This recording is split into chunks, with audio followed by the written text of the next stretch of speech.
তুমি জোড়া কত বেছো? 10 টাকা। বাসা কই?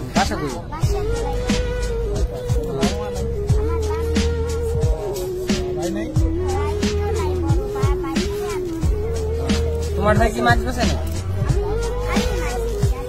বাসা কিছু করে না?